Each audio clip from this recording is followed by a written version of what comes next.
Some big news from the phone world. Samsung released its new Galaxy S8 Friday, while new details leak out about the iPhone 8. CNET senior editor Brian Tong joins us from Burbank, California via Skype. Hey, Brian.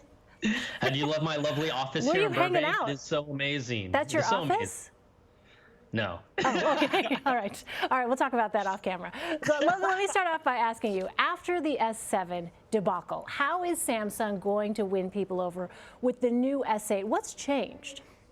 Well, I think whether or not people switch over to buy this phone or not, I think Samsung is already winning, at least in the minds of their users, and kind of trying to put aside what happened with the Note 7. I mean, you're only as good as your last device, and this is the best looking device with the best looking screen. It's still not the perfect device, but they've improved the operating system. And quite honestly, if you talk to people around the tech world, this is an impressive phone. And some people, there's kind of a little chatter that Apple's known with having the best looking phone, but a lot of people aren't so sure that the Galaxy S8 might be the best looking phone this year. In addition to its operating system is a lot cleaner.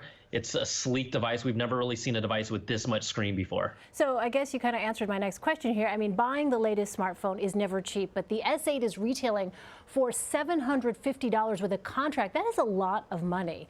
Why should customers pick this new phone over, say, Google's Pixel or the iPhone 8 when that comes out? Because the Google Pixel, I think the starting price for that phone is around $750, and then Apple's rumored big screen phone, the one that everyone is talking about, is rumored to be potentially around $1,000. So look, when people buy these phones, they don't even care about price anymore. They just go, oh, I'm going to spread it over 12, 16 months, and I'll forget about how much I pay for these. I think in general, well, I don't know about you, but in you general, can guess, Brian. Let's be real. Well, I think, were you on a 4S or a 5? I'm trying to remember that. But No, I think people are putting down the money for whatever they want. Whether it's a nice pair of shoes or a nice jacket or whatever, they're going to just buy that thing. Okay. All right. Well, speaking of iPhone 8, documents have surfaced showing some possible design specs. What's new about it? Well, these are all, again, rumored schematics, and what the potential look at right now is that Apple could be putting the Touch ID sensor, that is the fingerprint reader that you can use to unlock your phone or use for mobile payments. They could be putting it on the back of the iPhone, and the main motivation behind this is because they've been trying to put this fingerprint sensor on the front of the glass of the phone to make this seamless one piece. But reports are saying that they're having trouble with it, and in addition to that, Samsung tried to do the same exact thing. They weren't able to get it done with over a year of time, so they put a fingerprint sensor on the back. People are now saying Apple might be coming across these same issues. That's what all the reports and rumblings are. So if in fact that is true, and we have multiple people now leaking out these images of tech specs of this phone with a rear fingerprint sensor on the back under the Apple logo, it's a possibility that this could be one of those kind of alternative designs, because when they make these phones, they have 10 plus designs that they're looking at, and they have to move in different directions depending on what works and what doesn't. All right, well, let me ask you about Facebook. In the past, the social media giant has talked about Wi-Fi drones and VR headsets. Now they want to read our minds. What sorts of applications could this have?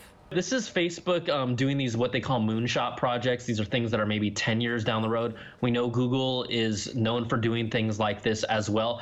And the goal is to really make typing or really being able to have words come from your brain out to either a paper, a document, or a phone a lot more efficient. So what they're trying to do is basically read the brain signals, the waves from your brain, where those thoughts come from, much like speech to text, that same area where your brain is thinking about what to say.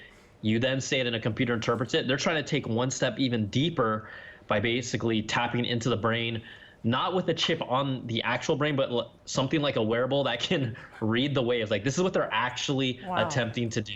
Wow, it sounds really ambitious. Yeah, really ambitious. By the way, there's your intuition kicking in again, right? Well, yeah, speech to text, add that to the list of things I do not use. All right, so cybersecurity is obviously a major concern on a serious note these days. How could a hacker, though, potentially exploit this kind of technology? Because some people will say if this is a wearable device, there's an opportunity there, perhaps, for some tampering, for something to go wrong. Well, I think you can look at it in a variety of ways from that security standpoint. Could a hacker potentially, let's say we're all wearing pairs of glasses that tap into this brain reading thing. they could hack into that information. Also, though, in a weird way, how ethical is this? Whether it's in interrogations or legal cases, Right. there's a lot of questions that come. If we can actually read people's thoughts, that's a whole new level of things that we haven't even thought about. The legal ramifications, how we exist as a society. So until that happens, we'll see. But I think there is obviously a danger in all of this of being able to get so much information at any time from anything. All right, it is fascinating. Let's switch gears here, though. Researchers seem to have figured out, Brian, why our shoes come untied. Who knew so much research went into shoelaces? Now, I know you are a shoe connoisseur. Are there Yes. better ways than others to tie your laces to keep them from coming undone? Well, this is a fascinating, study. They spent hundreds of hours doing different things like stomping, swinging your legs. But the funny thing about it is that they said the easiest way to tell if you have like a strong bow, the shoelace that you tie if the bow is strong, is whether or not the laces lie perpendicular to your foot or lie forward. And that tends to dictate, and it comes down to the direction of what you're tying. Some people tie their shoe with one hand the same way, and one shoelace stays tied better than the other. Like, I like the future, even though it costs a lot. I have a pair of self-lacing shoes from Nike that I bought, but of course I do. They're not affordable right now, but that's dope. So, the whole thing sounds silly, right? Like, but there is some science to actually why your shoelaces untie. I think most of the time when my shoes untie, it's because the type of laces they tend to be just more slippery. But I mean, you don't really wear sneakers that often, do you? Oh, Brian, this you don't know about me. I'm like, you never see my feet at this desk for a reason. Put up your kicks, kick them up. Let's see. No, I'm not going to do it because that will be a moment that will live on YouTube forever and something I don't need. Brian Tong, always great to see you. Thanks so much, Brian. Take care. Thanks, Lane.